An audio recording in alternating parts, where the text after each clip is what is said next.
Virginia Department of Corrections, Red Onion State Prison. To accept this call, press 0. This is Randall Via. I'm currently serving 1,214 years in Red Onion State Prison in the state of Virginia, United States of America. This is my podcast, Red Onion Randy. I hope you enjoy listening to me. I have a question from a listener of mine named Kevin from Vermont in the United States of America. Kevin, first of all, thank you for writing to me. Thank you for, telling me a little bit about your personal struggles, in and out of prison and whatnot. And you're right. I agree. Vermont prison is pretty much a daycare center compared to a lot of prisons in the state of Virginia, especially the prison I'm currently housed in. But to answer your question about recipes, yeah, I have some recipes.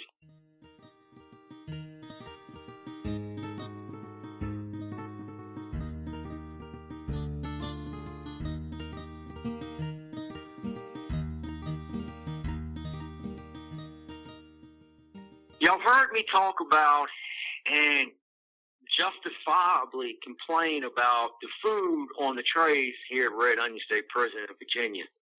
And as I've mentioned, I just eat commissary. And normally all I eat is a buck naked.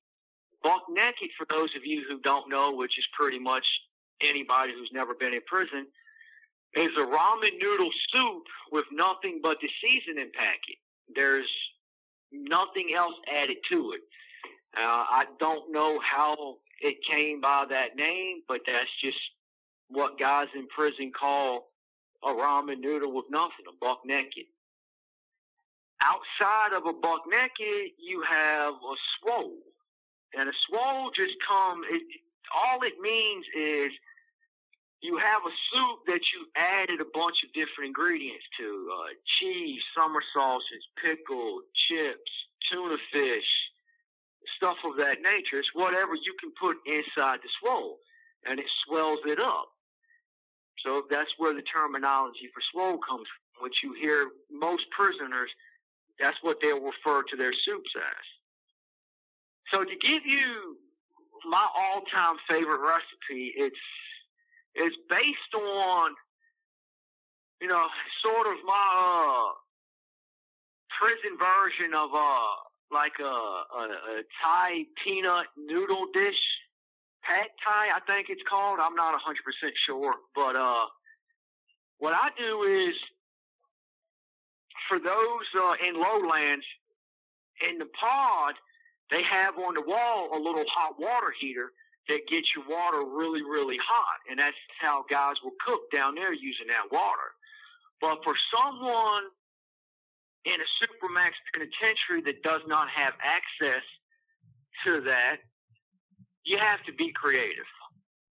And there's only one way to be creative, and that's to make a stinger. And the stinger is some copper wire, 2 metal plates to drop into the water, and 2 metal plates to plug into the wall. And obviously you wrap it up with some latex gloves, just whatever you can, sheets and whatnot, trash bags, just, to insulate the wires and everything so you don't wind up electrocuting yourself. You drop that into the water, and that's how you get your water nice and hot so you can cook with. If you don't have one of those, or you don't know how to make them, or you don't know nobody where you can buy one from, you just basically have to use the hot water in the sink, and it does not get hot at all. It's maybe 85 degrees. And then you just have to let it sit for like 30 minutes, and that usually do the trick, though it will be very lukewarm. I cook my noodles. I get the water as hot as I can get it. I drop a spoonful of peanut butter down in with the noodles, but no seasoning.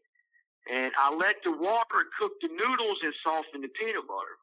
After it's done cooking, I'll drain the water off. Then I'll take it, I'll stir it up real good because I want that peanut butter to I want to stir it down into a sauce. Then I'll add beef seasoning. To me, It's great. I've had a couple of people that have tried it and they said they didn't really care for it, and I had several other people try it and said they loved it. And for those who can really afford it, that's basically just like the stripped down version of it if you can't really afford anything. For those who can buy a little bit of commissary, you take summer sausage and you dice it up, and you only use a little bit of it, but you dice it up really fine into the small cubes. And you normally just store that in an empty cheese container. And then you just, go in there with a spoon and sprinkle some in your soup, and you just save the rest for your next meal. But I'll drop those in, and then I'll take hot roasted peanuts, which you can buy a bag for 68 cents.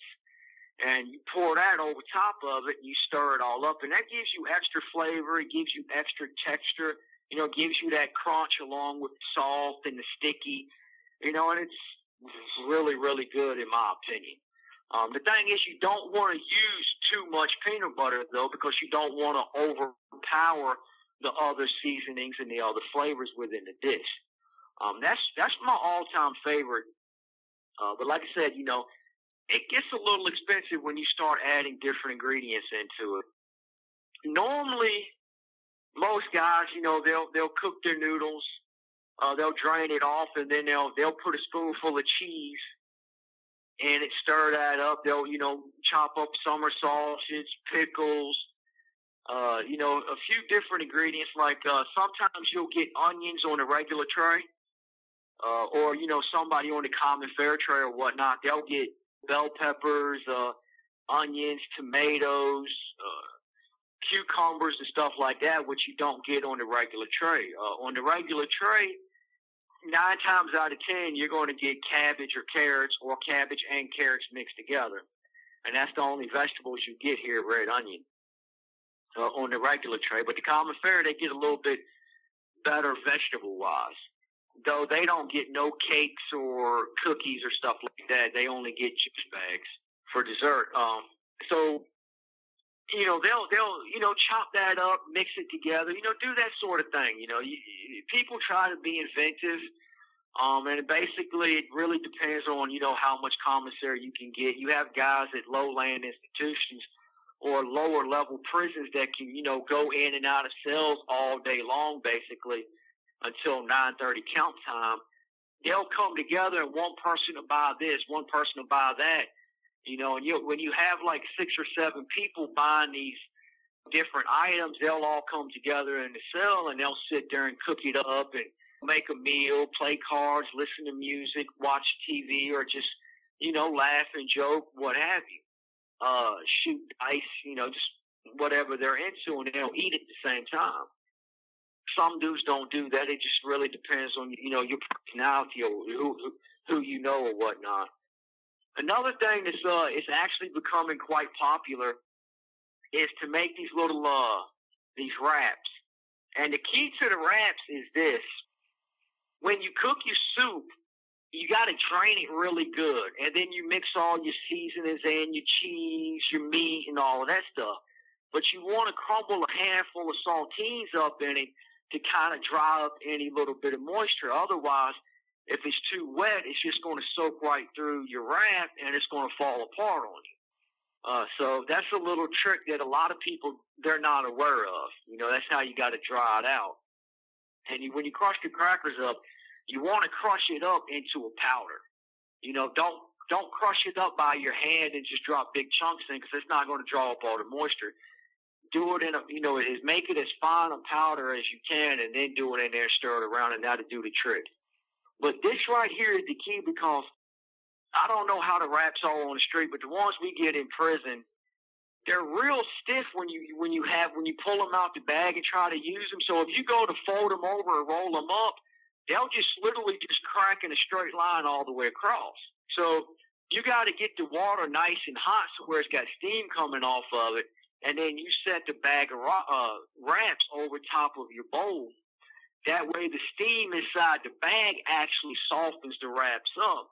And once they get nice and soft and pliable, then you can roll them up like a real wrap, and you don't have no worries or concerns about it. But the thing that they like to do is sit there, cook your noodles up, like I said, dry them off, spoon them out on your wraps, whether you're going to make 2, 3, or 4. Then you take the squeezed pack of cheese, and you just run a nice big thick line down the center of it, and then you take hot chili beans and you spoon a couple of spoonfuls over on top of the noodles.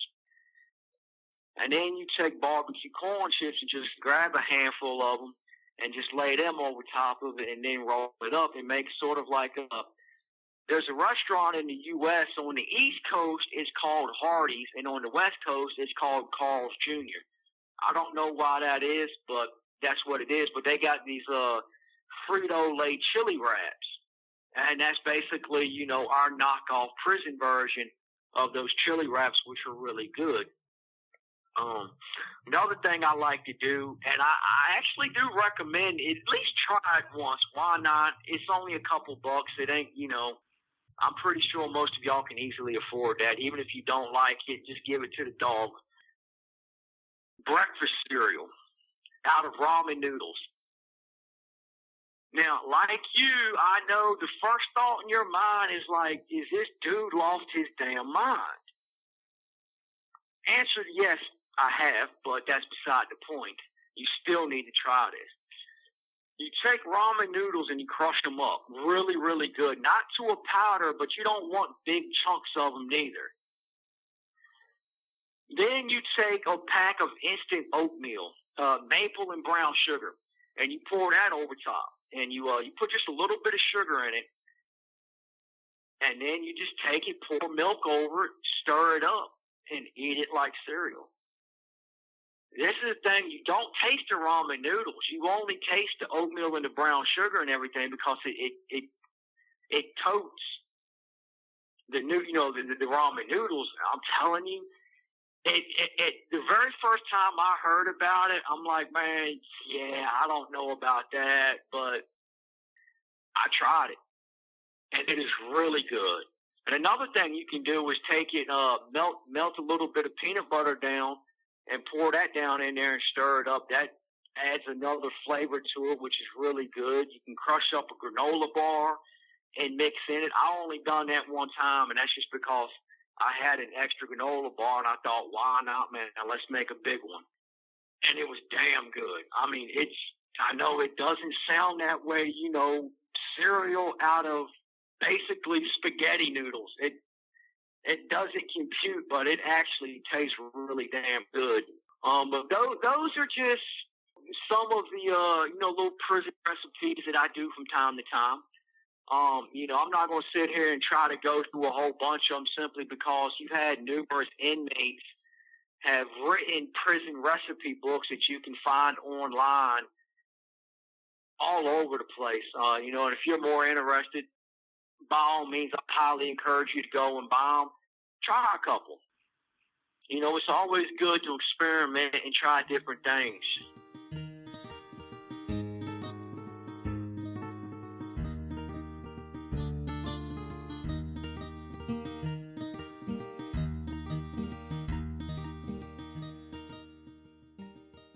But Kevin, dude, thank you for reaching out to me. And just stay true to yourself, man.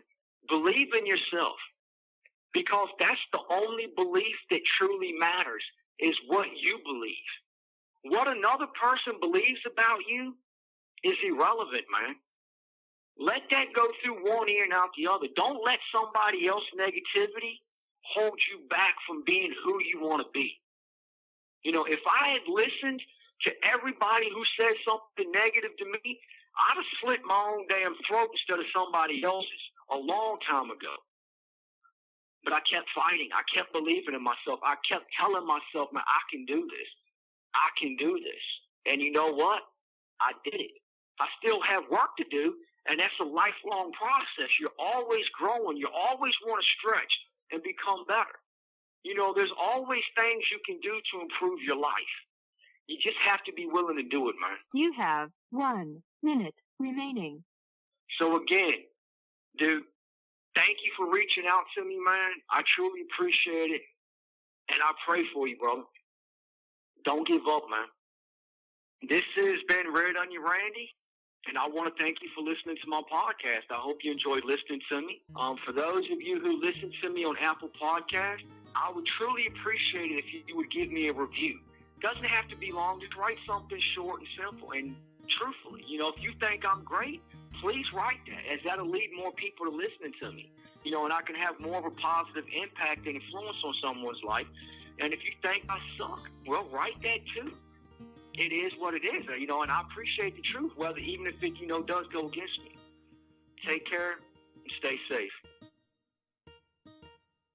Thank you for using GTL.